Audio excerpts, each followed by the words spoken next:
If you took the streaming stick from your living room and plugged it into a modern airport directory map, it would probably melt its own casing within 10 minutes. Oh, absolutely. It would be completely fried. Right. So, welcome to today's deep dive. Our mission today is looking at this really dense technical spec sheet from HDTV Supply for something called the BrightSign XT1144-T. We're going to decode why this little metal box costs almost $1,000 and, how it silently runs these massive public spaces around you. Yeah, and I mean, looking at that $945 price tag right at the top of the page, that sets the baseline for this deep dive immediately. It really does. We aren't looking at standard consumer tech that you just hide behind your television. This is heavy-duty, enterprise-grade hardware built for relentless commercial performance. Which means, to justify that price, we really have to look under the hood. And one marquee feature that jumps out is the hardware-accelerated HTML5 rendering engine. But I'll admit, my first thought was, well, my cheap smartphone loads HTML5 web pages every day. So why is this a premium selling point? Well, because we really need to separate just loading a static web page from calculating millions of interactive variables in real time. Okay, so it's a completely different scale. Exactly. This isn't just rendering text. It's handling WebGL, which essentially forces the processor to instantly render 3D graphics based on exactly where your finger swipes on a giant piece of glass. Oh, wow. Yeah, and you combine that with heavy JavaScript and rich CSS animations and, well, a normal chip just overheats trying to keep up. Sure, but I mean, a high-end tablet does that too, right?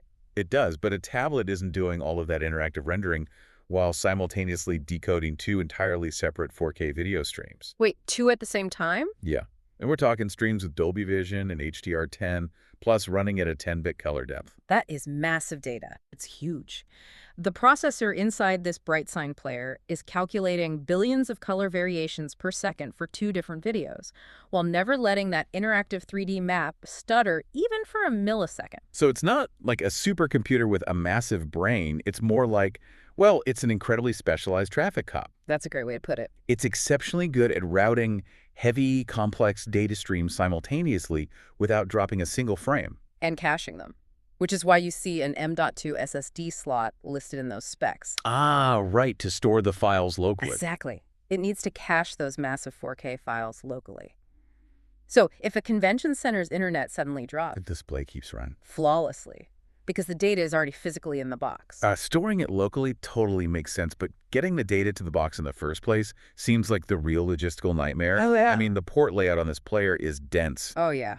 Very dense. You've got gigabit Ethernet, HDMI in for live TV, micro SD, dual USB. It's basically the ultimate Swiss Army knife for audio-visual integrators. It really is.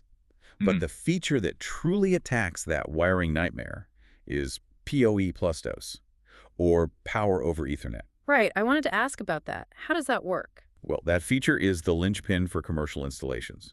Imagine retrofitting a massive airport terminal with 100 new interactive displays. Sounds expensive. Incredibly.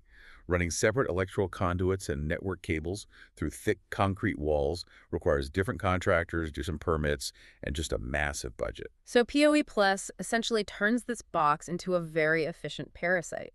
It's siphoning both its brain power, the network data, and its heartbeat, the electrical power, from just one single umbilical cord. Perfectly said.